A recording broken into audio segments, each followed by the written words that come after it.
All right, we're back with another dilemma. I'm Emma.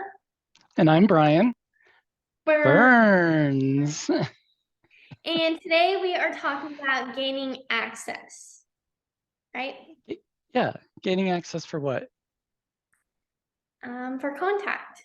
So for So if you're in sales and you're trying to gain access with a particular contact in a company, we're going to talk a little bit about that. yeah, I think there's three main places you want to start, I guess you could say. First is you want to figure out who you're trying to gain access to. So the title of the person, the job level, all of that. Second is the territory. So, is it someone who you can go and show up to the office and bring something, or is it, in a different state and you need to figure out how you're going to campaign to them through mail or email? Right.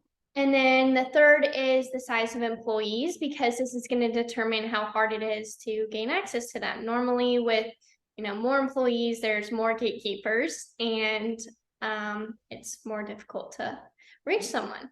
So I think that's the three main places you want to start, and we're just going to dive into maybe some tips we have, um, some challenges I've experienced in this field getting access, and maybe some advice from you since you've been doing this for a while.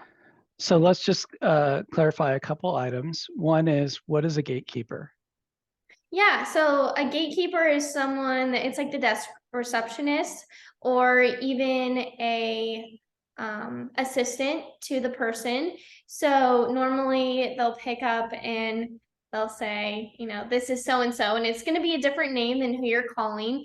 It's most likely the assistant, or Or a it's a receptionist? receptionist, and Yeah, that. and bigger companies, like you mentioned, may have multiple layers, right? You might get the receptionist and then they put you through to the assistant, and then that person is gonna, try to shut you down again. So that's the gatekeeper. And then when we're gaining access, our goal is to get an appointment, right? That's Mm-hmm. what we're trying to accomplish.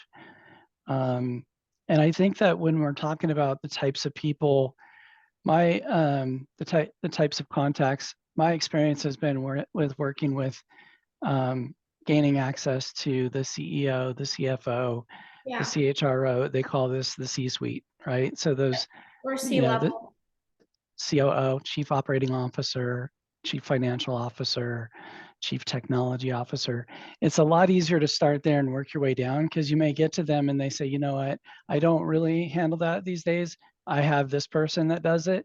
So if they pass you down, you got a lot better chance of getting in with that person too, I because kind it, of disagree though, in okay, some ways, because I feel like if you get access to a director or even a manager, and you ask them, like, can I use your name to speak to this person, or hey, can you introduce me to the person who would be the decision maker in this process, then mhm. you have a name to go off of. Normally you don't get a hold of C-suite, and then when you do, they normally brush you off unless you're lucky, and then that's when they tell you, like you said, Talk to the, they don't handle well, this, but I think we're saying the same thing, because even if I start at the C-suite and I can't reach them, then I work my way down, I you work know, my t- way up though. I never okay. start at C-suite. I normally, that's my last resort. So say I'm not getting in contact with the manager or director, I'm then going, okay, I need to get a hold of someone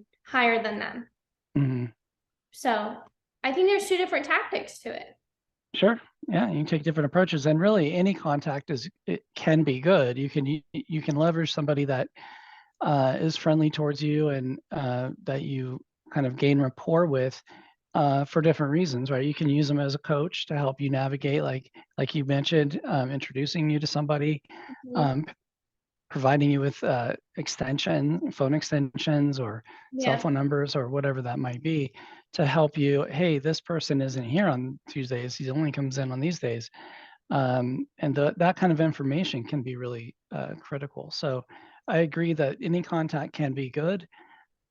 I will But yeah, say there's though, I feel like sometimes the managers and directors are quite exhausted. So if you do get a hold of a C-level, they sometimes tend to be a little bit more generous with information right. or a little bit nicer. Yeah, can I be. It can be. don't know. That's just my Some opinion. of it's, your approach too. Like, Yeah. yeah, Like I'm sending stuff this week. I'm sending out gifts, and I think this is one of the ways we want to talk about, but mhm, um I do a lot of campaigning as business development rep. I mean, that's my job is to campaign so that when they are looking at reevaluating, they think of the name Ceridian and then they are like, yes, we want you. Or we want you to give us a demo. But this week, I'm just verifying addresses for people. And it's really funny because we're not asking for any of their time, nothing right. like that. We're just sending them gifts for the holidays. And I'm like, hey, I'd love to send you this gift. It's like the CHRO, it's companies I haven't been able to get in contact with. And they're going, oh, yeah, that's the mailing address. Like, thank you so much. You're so generous. Like, all this stuff. And you're like, I haven't been able to get in contact with you for months, but it's a way in and it's a way to say, hi, this is my, Yeah. name, it's our company. But that's just one way. Yep. Yeah. So when I think about gaining access, I typically have sort of two approaches, two main categories. One is what I like to refer to as kind of the smile and dial approach, right? Where you have a long list of accounts that you just want to make sure you hit them. Like, for example, in your role or in my previous roles, I didn't want them to call me, or even in my current role, I don't want them to call me and say, or I don't want to call them in 6 months and say, hey, are you looking to evaluate? And they say, oh yeah, we just made a change. We already bought a solution That's the like yours. worst feeling. It is, it's the worst. So that's why you do those kind of smile and dial to make sure you make contact with at least one person within the organization that can verify yes or no if they're evaluating, right?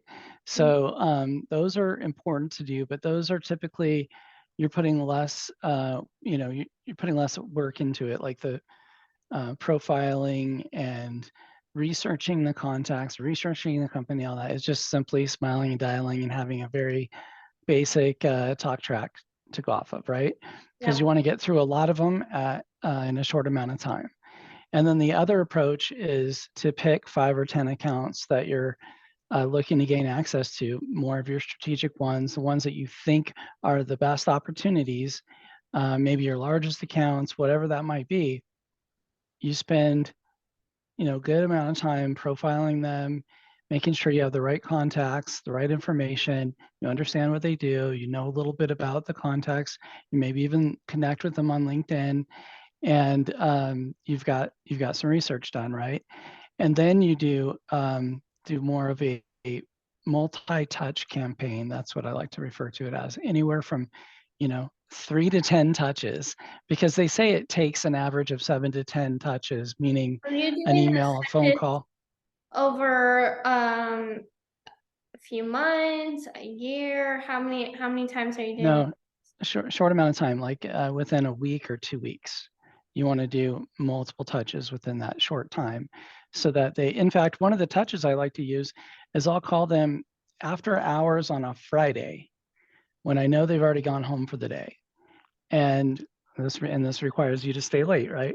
So you're gonna you call them after hours and you leave a voicemail that says, hey, you may not recognize my name today, but over the course of the next week or two, I'm going to be providing you with some information, and I'm hoping to earn some time on your calendar. This is And so good. when This is so smart.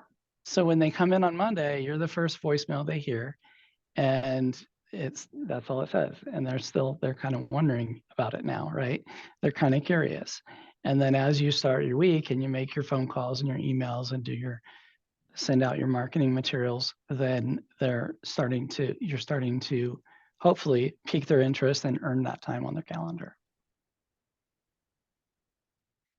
Why haven't you shared this knowledge? We're doing it now, right here, Not, live not on the that this is dilemma. like groundbreaking, the most crazy thing I've ever heard, but I think it's so like the important thing about our role is that you stay innovative and you keep people interested. And Right. so I think any tool you learn is so impactful when you're trying to get in touch with these people because it really does take everything in the books. It's, I mean, you have to pull Sure. out all the stops Yeah. to get a hold of them. So I love that. And then there's some basic things, right? There's things like when you're on the phone, you want to have a best friend voice, right? The guy that you're sitting You have having, a good best friend voice. well, thank you. You want it to feel like you're the guy sitting next to them at a coffee shop having a conversation, or having a beer, whatever that might be. You just want to have that kind of friendly best friend voice. And there's a couple ways to accomplish that. One is they say that you can hear a smile. So try to, if you have to put a mirror or something like that in front of you, make sure you're smiling. And then secondly, stand up. Try standing up during your calling sessions. It changes your own mood. It changes your projection of your voice. And it can make a big difference. When we're sitting, we get kind of a little lethargic and we're a little bit bored making these calls. Standing up can change all of that. So those are some things that you can do to help. Just every little thing, every little tweak can make a big difference. Just keep tweaking and tweaking. So what I like to do, I mentioned the multi-touch campaign. This is a thing that studies have shown that it takes 7 to 10 touches, meaning, and when I say touches, I mean an email, a voicemail, a phone, a A postcard, call with no mailer. voicemail, a gift, a LinkedIn message, a this, a that, a wham, a bam, like All everything. these, yeah, it takes 7 to 10 to get someone to actually take your call, right? And so Answer the an more you email, say hi, answer any anything. something. Yes. So the more that you can do in a short amount of time, the better, in my opinion. So, and the more creative you get with it, the better. So, You know what's interesting though is I've always thought that now here's the thing. We say 10 to 12 touches in a week, right? Or 2 weeks time. 7 to 10, yeah. Um, Maybe it's 12 now. what's so important and what's one thing I need to get better at is like you can do 7 to 10 quick touches like every single day. They're gonna know who you are by the end of the week, by the end of 2 weeks. But then you need to follow up every month after that, or even less than that, every like 3 weeks, and be consistent with it. So what I like to call that is more of a slow drip, right? So maybe you reach them and they say, you know what, we're not ready right now. It's going to be another year before we're even willing to take a look because we're under contract, whatever that might be. So then you put them on a slow drip where every month you're making some kind of contact, even if it's just sending them some information like a cool article that you think they might appreciate because it's in their industry, or hey, I noticed you guys just got recognized for such and such, or a phone call to say, hey, just checking in, want to see how you're doing, making sure everything's, good, whatever. That would be your kind of slow drip approach over months, maybe The people years. I have made contact with, I do pretty good at that. Like someone's having a baby and I know exactly what her name is and I know where she works and I know where Yeah. the area she works in industry and whatever.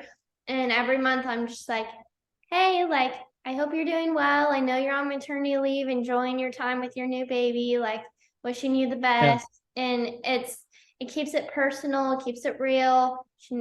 Maybe she knows who I am. And yeah, it just is that personal touch that changes. Yeah. And make sure that you connect with all those people on LinkedIn and that you're, Well, and I'm not posting. really sure how everyone's thing is set up, but at least for us, we can do cadences. So it'll Mhm. remind us, like send a LinkedIn thing, and then it'll be like, wait 2 days. Okay, call them. Okay, wait a day. Email. Yep. Got it. Yeah, exactly. So, would you like an example of one of my marketing?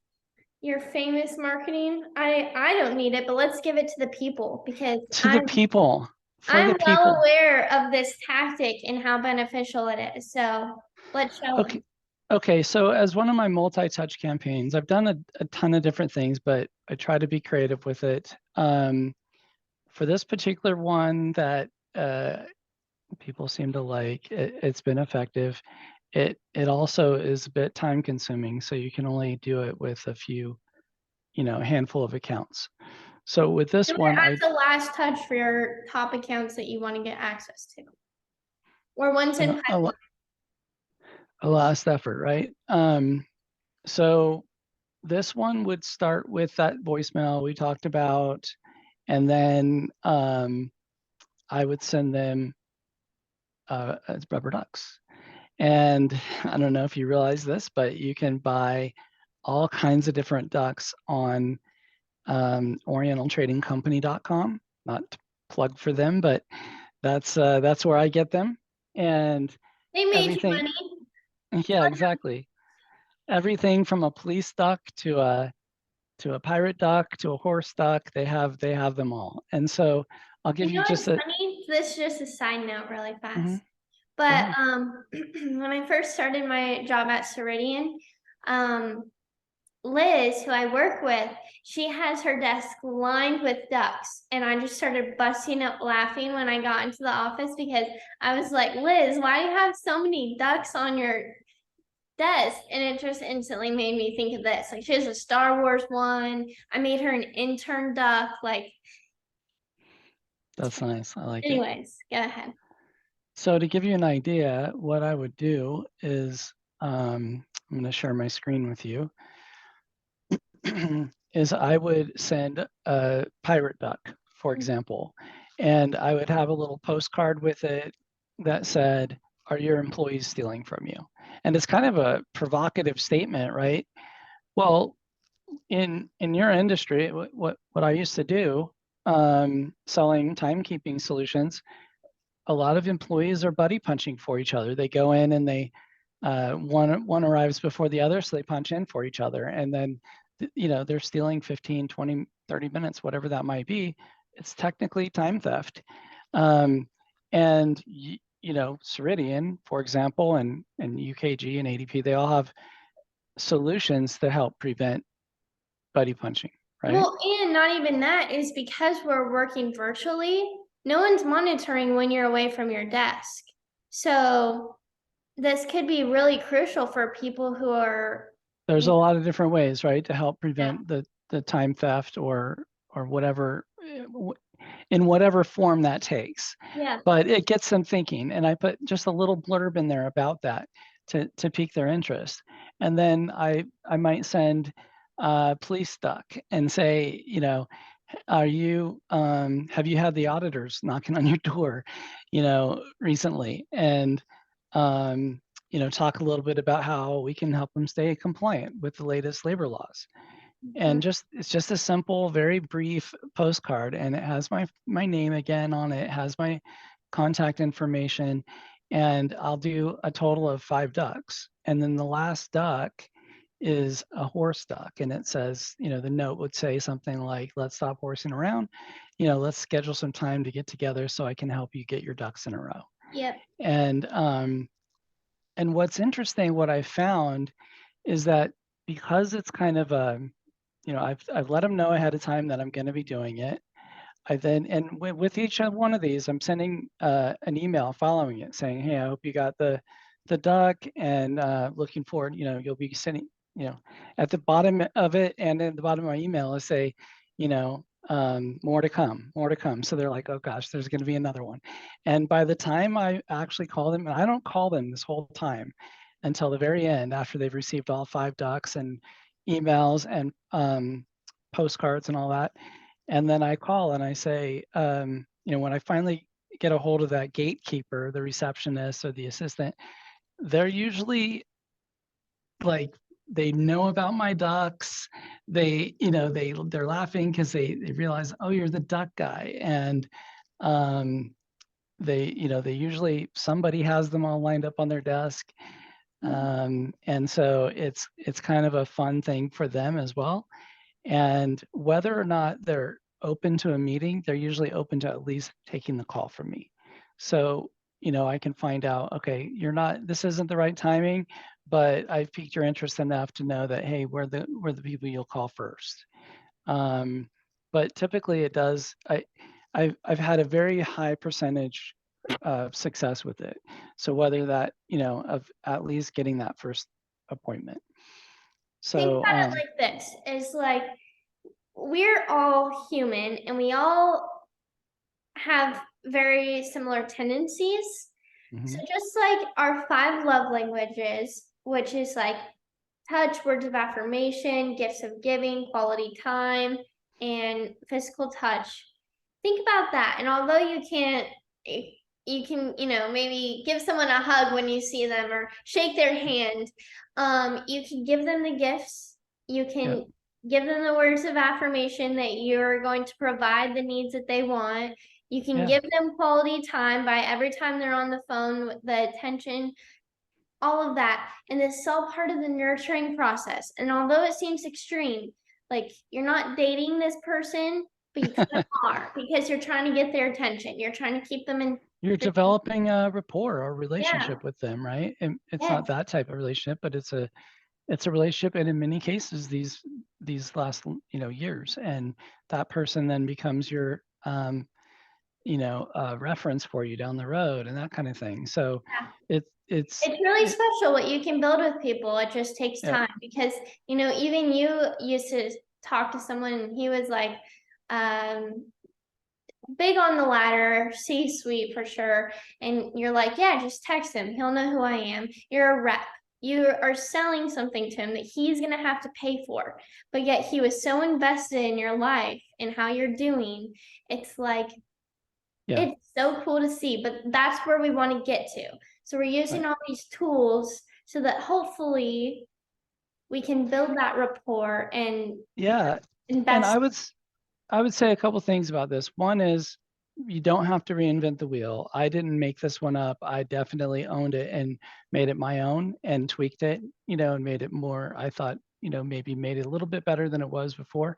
But you don't have to reinvent the wheel, but you do need to kind of own it. Like, be creative, but do something that fits your personality. For me, this worked. I felt comfortable doing it. Some people would not feel comfortable doing it, and it's not going to come off as well if you're not, right? If you're embarrassed by it, then don't do it. Find something else.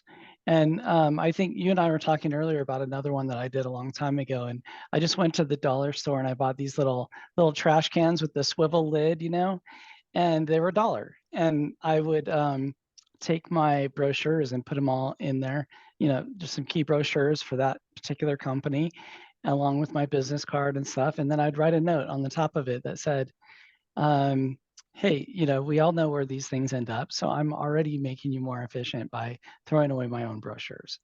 And 9 times out of 10, when I would call, they'd get a chuckle out of it, and they go, okay, Yeah. what do you have? I'm intrigued, because that was clever. So find something like that that works for you.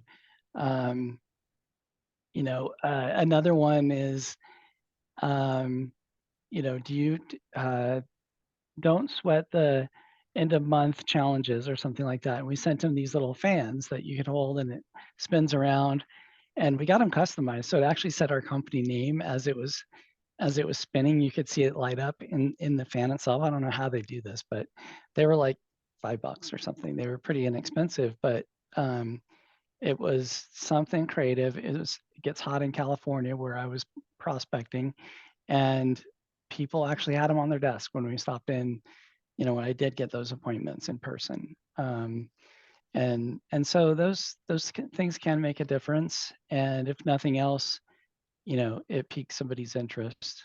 And I think the most important thing is to stay consistent, whether you're successful or not with some of these. Own it, use it. If it doesn't work, throw it away the next year, but try it out for a period of time where it allows you to really see if it's going to be a good fit for prospecting. Because a few words that we like to use is consistent and persistent. And Mhm. that's what you have to be, is you have to be consistent and diligent with these things and really test it out.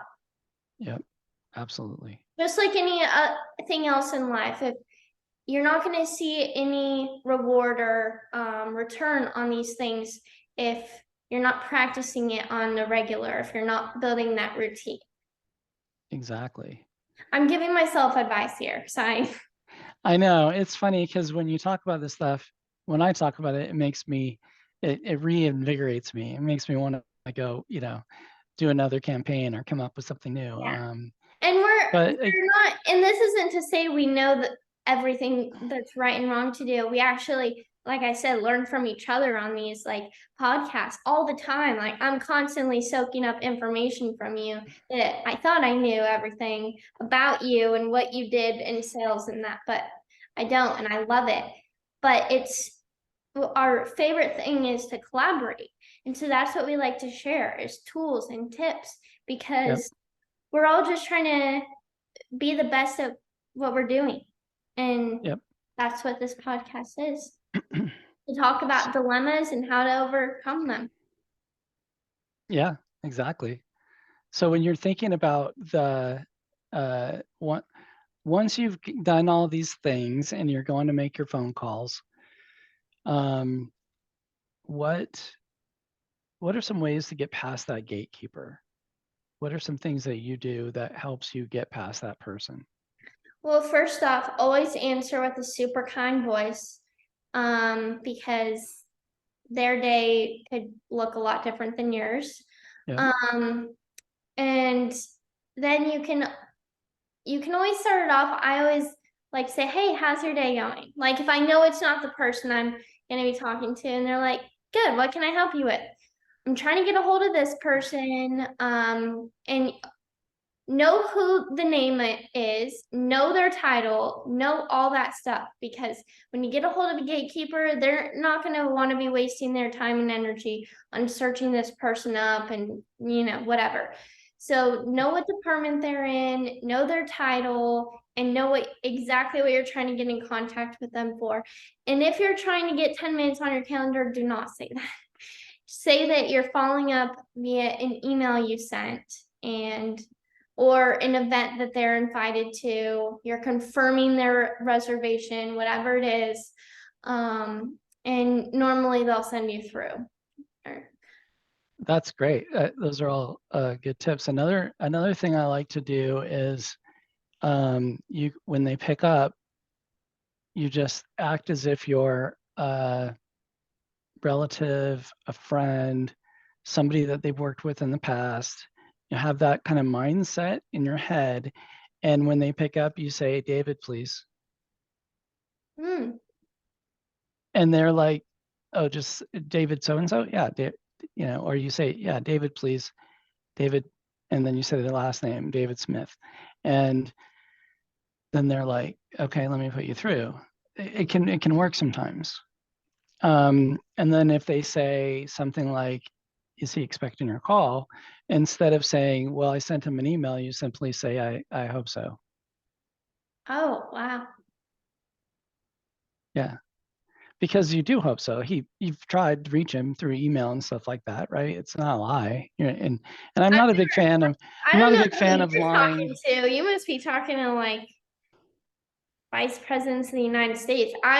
Any gatekeeper I talk to now, I definitely have less employees with the department I'm in, or employee size territory. But the worst I've gone is like he's not available, and I'm like, okay, well, can you send me to his voicemail? And a lot of times they'll send you to his phone, and that's how I've gone first calls. Is like Leaving a I don't voicemail. want you to take a message for me. Right. Send me to Because then they'll transfer you to the phone and then they actually pick up sometimes, right? yeah. Yeah. Um, yeah, it is.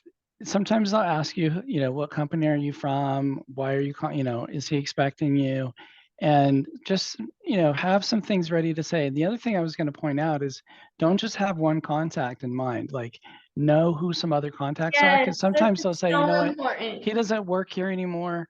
And then you go, oh, darn. And then you try to call back after that. It's like, know who the next one is. Oh, Yeah. well, then is so-and-so there? Or is Or you so-and-so there? can just say, this isn't the best, but say you don't have another name in mind. You just say, they say, oh, they're not here. Okay, well, can I please speak to the head of this department? Right, Can I exactly. please speak to the CHRO? I'm trying to Their reach your chief replacement. HR Yeah. officer. Yep. So, and then the other thing I like to use is, can you help me? Asking somebody for help. People like to help people. So, hey, can you help me? I'm trying to reach so-and-so. I've been having a hard time getting a hold of him. Is he in today? That's the other one I like to use is if, when they pick up, you say, I need to get a hold of David Smith. Is he in? And you've now asked them a question that they need to answer. Instead of them starting to drill you, you've asked them, Mhm. yeah, he's in. Can I ask who's calling? Yeah, it's Brian. Can you put me through? And you kind of just have that kind of confidence about yourself. And a lot of times they assume that you're, somebody that needs to get through. And I'm not a big fan of pestering people or like blowing up their phone or being an annoying telemarketer. But at the same time, if you're doing your job, you have an important message that you need to get through to them, right? And you can literally typically save them lots of money.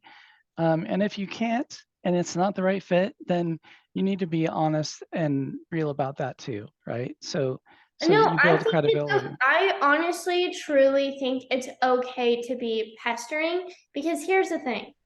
All I want to know as a BDR, well, maybe not as a BDR, but I think all reps want to know is, are we going to be a good fit for your company? And if not, let's let that be known now so we can Right. go our separate ways and focus on our separate areas. I've set up a few first calls. Wasn't a good fit, found that out right away. I don't call them anymore. They're not in my stream of companies I'm trying to reach. Yep. So if you don't answer me, I'm going to keep bothering you because I want an answer. That's my job. Another thing that works really well, and I think I mentioned this one before, is that if you do talk to someone and they say, yeah, we're not in the Go market right wide. now. What? Go wide because they might not. Yeah, No, if they don't tell try to you, guess what I was going to say. That's not what I was going to say. No, what I was going to say, going wide is a good tactic, but what I was going to say is if they aren't evaluating and they say, and then I'll ask them like, when would be a good time for me to call back? Would 3 months be okay? 6 months? When would you like me to check in with you? So then it's now, they now have that control, right? You're giving them the power to tell you when would be a good time to call back. And then I write it in my calendar. So if they say 3 months, or I'll even give them a date, would it be okay if I check back with you in February, mid-February? And they go, yeah, okay, I'll give you a call in mid-February. And then you call them in mid-February and you say, hey, we talked, back in November, and you asked me to call you now. And I'm following up on my phone on our conversation. So then now you've got a reason to be calling. If the gatekeeper tries to stop you, yes, they're expecting my call. They asked me to call them. And they're going to be surprised that you actually remembered to call them when you said you would. And now you're building credibility because you've shown that you're consistent, that you do what you say you're going to do. And now they're starting to build trust. And you've got your timing right, hopefully, because yeah, they told you what the timing was.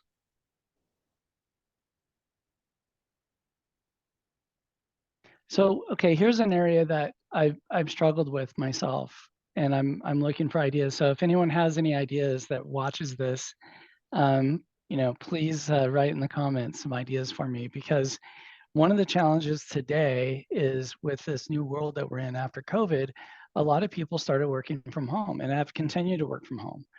So when you call the company, they don't have a phone number. They won't give you their cell phone number. They don't have an extension because they don't work in the office anymore. Zoom info. Zoom info. Okay. So there's one method we can gain. What are you able to get cell phone numbers through Zoom info? Yeah, mobile numbers. Okay. Done. All right. Goodbye. But it's your company will probably have to.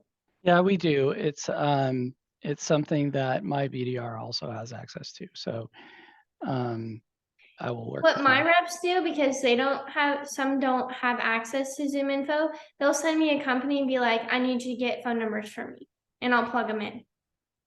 Okay. Good idea. So there's that. And then the next thing would be if you can't get their cell phone number, or if you do have it, how do you use that delicately so they don't just block you? It's a lot easier to block on a cell I phone. rarely call phone numbers or text them. I did it one time and I got hand slapped a little bit. She's like, "Why? I didn't expect you guys to call my number about this." And I'm Right. like, "I'm so sorry. I didn't realize this was your personal phone. I hope you have a great day." So bad. Right. I rarely do it. I just said so many times. Biggest pet peeve.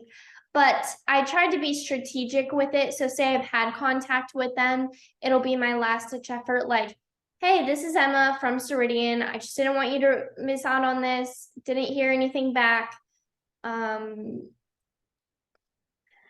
So this is why Yeah.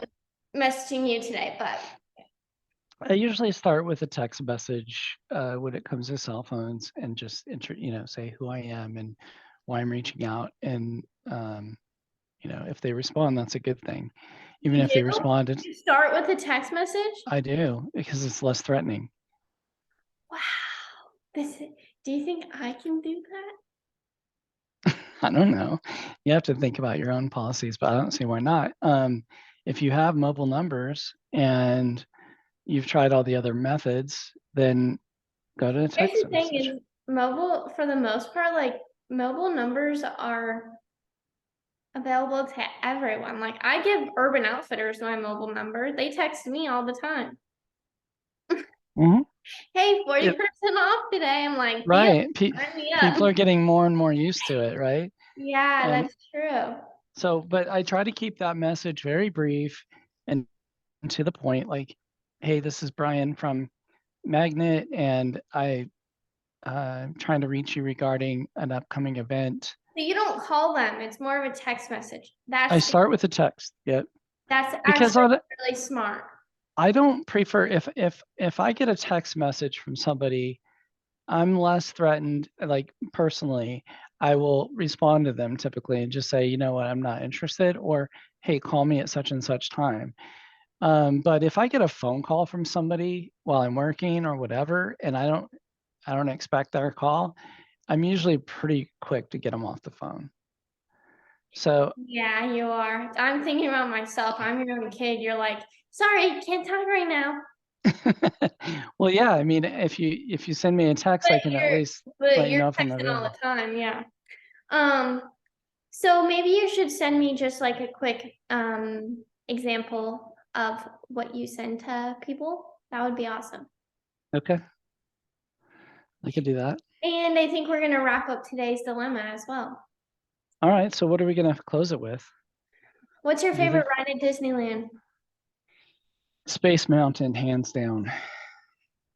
When my brother and I were young, my dad worked for the Southern California Gas Company, and every year they would rent out Disneyland for the employees. So they had the entire park from like 6 to midnight, and it was only employees that could go in that during that time. And of course, Disneyland's become so popular, I don't think they do anything like that anymore. But we would go and the lines would be so short. We'd just ride Space Mountain over and over and over. It was fun. What about you? I really like the Matterhorn or Indiana Jones. Those are my favorite. Yeah, those are good ones too. I I think think Space Mountain turned into like a Star Wars theme though. I think it's still Space Mountain. Yeah, you're wrong, but No, because they have Star Wars Land now. It's a separate thing. you're wrong. Space Mountain is in Tomorrowland, and Star Wars took place in the past, in a galaxy far, far away, a long time ago. Anyway, I could be wrong. It's been a while. Buzz Lightyear is also in Tomorrowland. Yes. All right. All right. That's today's dilemma. We hope you learned a lot. I sure did. And we will see you next week with another guest. Yes. It's So going to be get a good excited. one too. Be sure and tune in. Be sure and tune in. Get excited. Right. See you guys. All right. Bye. Love you.